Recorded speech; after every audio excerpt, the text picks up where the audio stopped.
Good year students. पिछली video में हमने एक्सरसाइज 5.2 को कंप्लीट कर लिया है। आज से अपन एक्सरसाइज 5.3 स्टार्ट करेंगे। इस वीडियो में सिर्फ अपन इंट्रोडक्शन देखेंगे और अगर पिछले एक्सरसाइज का कोई वीडियो आपसे मिस हो गया हो तो इस वीडियो के डिस्क्रिप्शन बॉक्स में आपको पिछले सारे एक्सरसाइज का लिंक मिल जाएगा, आप जाके उन वीडियोस को देख सकते हो। अगर किसी स्टूडेंट को मेरे से कोई डाउट पूछना हो तो मेरा ईमेल एड्रेस वीडियो के डिस्क्रिप्शन बॉक्स में दिया हुआ है, आप ईमेल करके मेरे को अपने डाउट पूछ सकते हो। जो भी आपका डाउट हो आप अपने एक पेपर में लिख लीजिए, उसका फोटो क्लिक कर लीजिए और उस फोटो को मेरे को ईमेल भेज दीजिए, तो मैं आपके डाउट को क्लियर करने के लिए वीडियो बना दूंगा। ज़रूरत पड़ी तो मैं आपसे अपना व्हाट्सएप नंबर भी शेयर कर दूंगा, जिसमें कि आप मेरे को वीडियो कॉल करके या मैसेज करके भी अपने डाउट्स को क्लियर कर सकते हो। तो चलिए स्टार्ट करते हैं एक्सरसाइज 5.3 का इंट्रोडक्शन। ठीक है, अभी तक आपने ये देखा है कि राइट एंगल क्या होता है। कोई भी एक एल शेप का अगर एंगल आपको दिख जाए, दो रे होते हैं, एक रे ऐसा दूसरा रे ऐसा वर्टिकल, तो ये जो दो रे हैं ये मिला के यहाँ पर एक राइट एंगल फॉर्म करते हैं। राइट एंगल हम 90 डिग्री के एंगल को बोलते हैं। कोई भी एल शेप हो, चाहे ऐसा हो या फिर ऐसा हो, ठीक, या फिर ऐसा हो, ये सारे के सारे 90 डिग्री के एंगल हैं और इसी को हम बोलते हैं ये राइट एंगल है। ये सब चीज़ हम प्रीवियस एक्सरसाइज में देख चुके हैं। इसके अलावा अगर आपको कोई स्ट्रेट लाइन मिल जाए जहां पर दो ऐसे रे हों, इस पॉइंट पे एक रे इधर जा रहा है एक रे इधर जा रहा है, एक दूसरे के ऑपोजिट, तो ये जो एंगल होता है, ये एंगल का मेजरमेंट होता है 180 डिग्री और इसको हम बोलते हैं स्ट्रेट एंगल। ये स्ट्रेट एंगल है।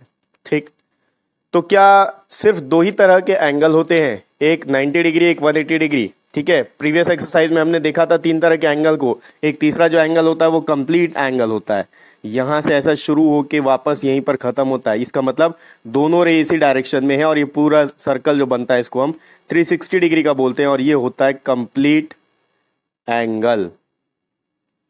तो ऐसा बिल्कुल भी पॉसिबल नहीं है कि 90 डिग्री 180 डिग्री और 360 डिग्री ये तीन ही एंगल होते होंगे, इनके अलावा भी बहुत सारे एंगल होते होंगे। तो जो एक्सरसाइज 5.3 है, इस 5.3 में इन तीन एंगल्स के अलावा और भी एंगल्स के बारे में हम बात करेंगे। तो अभी देखो 90 डिग्री आपको पता है, कोई भी आपको दो रे ऐसे मिल जाए जो एक हॉरिजॉन्टल है एक वर्टिकल है, या फिर उनके बीच में 90 डिग्री का एंगल फॉर्म हो रहा हो, तो उसको हम क्या बोलते हैं, वो राइट एंगल है। अगर 90 डिग्री से कम का कोई एंगल बन रहा हो, मान लीजिए अगर आपके पास कोई 80 डिग्री का एंगल बन रहा है, 75 डिग्री का एंगल बन रहा है, 69 डिग्री का कोई एंगल बन रहा है, 15 डिग्री का एंगल बन रहा है, 25 डिग्री का एंगल बन रहा है, तो इन एंगल्स को हम क्या बोलेंगे? ये सारे के सारे एंगल्स जो हैं ये 90 डिग्री से छोटे हैं। तो 90 डिग्री से छोटा कोई भी एंगल होगा तो उसको हम बोलते हैं एक्यूट एंगल। यही लिख लेता हूं मैं, एक्यूट एंगल। ऐसे एंगल जो 90 डिग्री से छोटे होते हैं, लेस देन 90 डिग्री। अब आपको कैसे पता चलेगा ये 90 डिग्री से छोटा है? तो देखो, जब भी आपको एल शेप दिखे और एल शेप दिख गया का मतलब 90 डिग्री है।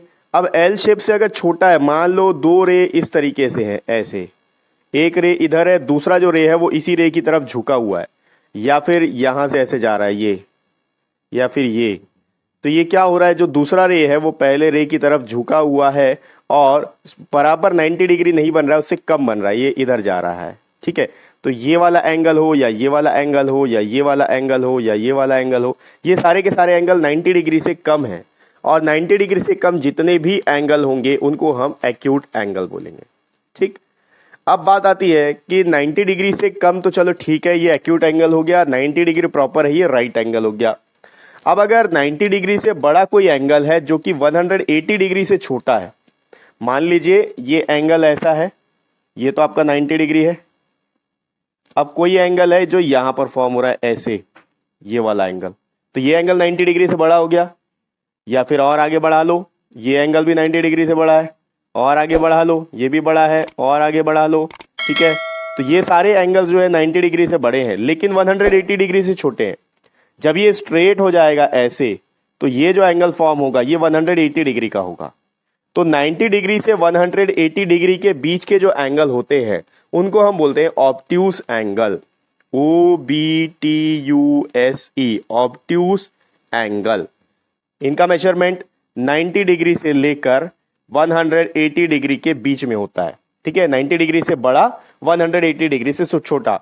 आपको क्लियर कर दूं, अगर 179 डिग्री का भी कोई एंगल है तो वो ऑब्ट्यूस एंगल कहलाएगा, और अगर 91 डिग्री का भी कोई एंगल है तो भी वो ऑब्ट्यूस एंगल कहलाएगा। लेकिन अगर कोई एंगल 89 डिग्री का है तो वो एक्यूट एंगल कहलाएगा, क्योंकि वो राइट एंगल से छोटा है। ठीक, इसके बाद अब 180 तक तो आप पहुंच चुके हो। उसके बाद है ये 360 डिग्री का एंगल। तो 180 से 360 के बीच में भी बहुत सारे एंगल फॉर्म होंगे। मान लीजिए ये एक ऐसा रे है और दूसरा रे, अब देखो अगर ये कंप्लीट एंगल होगा या स्ट्रेट एंगल होगा, सॉरी, तो ये ऐसा होगा 180 डिग्री। लेकिन अगर एंगल ऐसा फॉर्म हो जाए, ये वाला एंगल, तब क्या बोलेंगे इसको, ये 180 डिग्री से बड़ा होते जा रहा है। ठीक है, ये एंगल 180 डिग्री से बड़ा होते जा रहा है, ये यहाँ पर आ गया, ये 180 डिग्री से बड़ा होते जा रहा है। या फिर मान लो ये घूम फिर के यहाँ तक आ गया है, अब देखो ये एंगल तो 180 डिग्री से बड़ा है। ठीक है, तो ऐसे एंगल जो 180 डिग्री से बड़े हों लेकिन 360 डिग्री से छोटे हो, सिर्फ यहाँ तक पहुँच रहा है। ठीक है, ऐसा एंगल यहाँ से लेकर ये पूरा यहाँ तक। ठीक है, मैं अलग से ड्रॉ कर देता हूँ, ये एंगल ऐसा है और ये वाला एंगल की बात कर रहे हैं अपन। ठीक है, अंदर वाले एंगल की नहीं। एंगल वाला एंगल क्या होगा ये तो आपको खुद सोच लेना है, बाद में अपन डिस्कस करेंगे एक्सरसाइज में जब आएगा तो। लेकिन जो बाहर वाला एंगल दिख रहा है आपको, ये बड़ा सा एंगल, ये 180 डिग्री से बड़ा है, क्योंकि अगर ये स्ट्रेट होता तो यहाँ तक 180 डिग्री होता, तो 180 डिग्री से ये बड़ा हो गया है।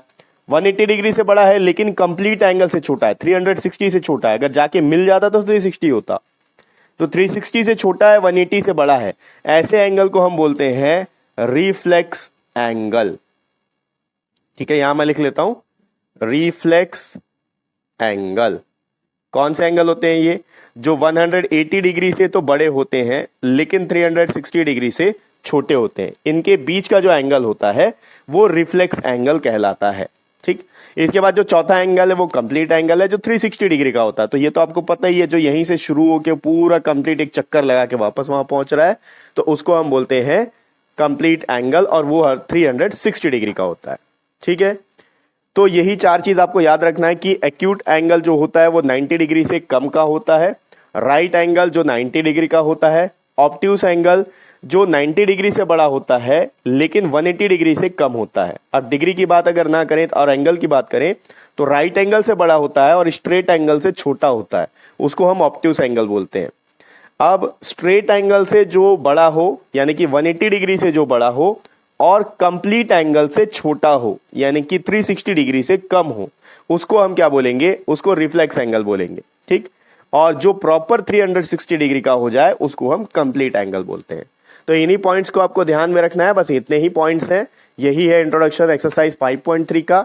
नेक्स्ट वीडियो से अपन एक्सरसाइज 5.3 के क्वेश्चंस को लेना स्टार्ट करेंगे और नेक्स्ट वीडियो का लिंक आपको इसी वीडियो के डिस्क्रिप्शन बॉक्स में मिल जाएगा।